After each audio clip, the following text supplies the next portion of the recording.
আসসালামু আলাইকুম, সবাইকে শুভেচ্ছা জানিয়ে আজকের ভিডিও শুরু করতে যাচ্ছি। আজ আপনাদের সামনে বাটা মশলা দিয়ে হাতে মাখা পুঁটি মাছের ঝাল রেসিপি নিয়ে হাজির হলাম। আশা করি রেসিপিটি ভালো লাগবে। রেসিপি ভালো লাগলে অবশ্যই লাইক, কমেন্ট, শেয়ার করতে ভুলবেন না। আর নতুন বন্ধুরা চ্যানেলটিকে সাবস্ক্রাইব করে আমার পাশে থেকে যাবেন। পাশে থাকা অল অপশনটিতে ক্লিক করে দেবেন যেন নোটিফিকেশন সবার আগে আপনার কাছে পৌঁছে যায়। আর যারা এই কাজগুলো করে নিয়েছেন তাদেরকে অসংখ্য ধন্যবাদ ও আমার অন্তর থেকে অনেক অনেক দোয়া। তো পুঁটি মাছের ঝাল রেসিপি তৈরি করার জন্য চলুন প্রস্তুত প্রণালীতে চলে যাই। সবার প্রথম এখানে কিছু মাছ কেটে ভালোভাবে ধুয়ে পানি ঝরিয়ে নিয়েছি। এখানে 2 কেজি মাছ ছিল। মাছগুলো একদম সতেজ ছিল, কাটতে কাটতে একটু কীরকম হয়ে গেছে।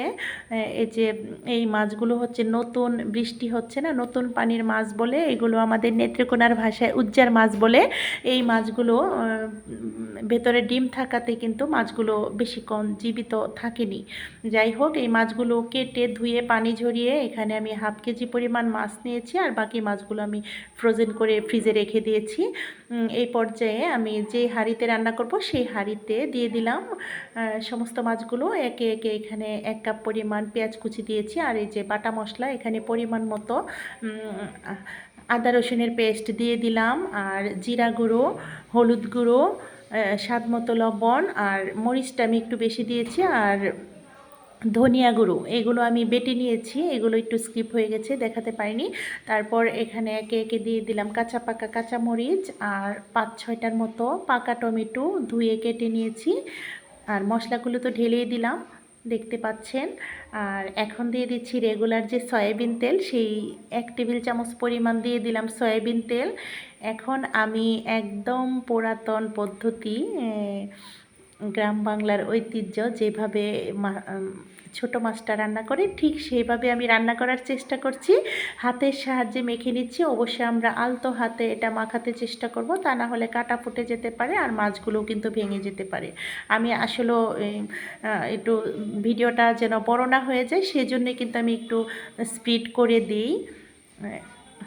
ইগনোর করবেন এইগুলো বিষয়গুলো। আসলে আমি ভিডিওটা যেন বড় না হয় সেই জন্য কিন্তু আমি প্রত্যেকটা ভিডিওতে স্পিড করে দিচ্ছি।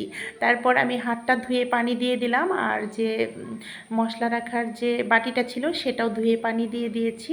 আমরা কতটুকু ঝোল রাখবো সেই অনুসারেই কিন্তু আমরা পানিটা দেব।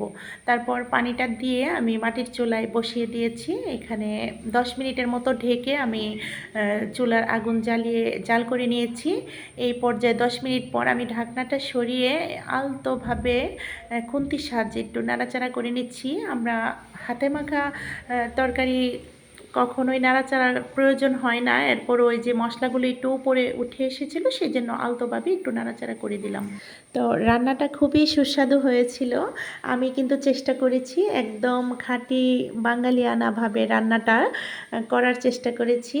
তো আমি চুলা থেকে নামিয়ে নিলাম, হয়ে গেল। ফাইনাল লুকটা দেখুন, এতটা সুস্বাদু হয়েছিল। আসলে আমরা যদি দুপুরবেলায় গরম ভাতের সাথে এরকম একটা রেসিপি রাখি তাহলে কিন্তু আমাদের মুখের রুচিটা একটু পরিবর্তন হয়।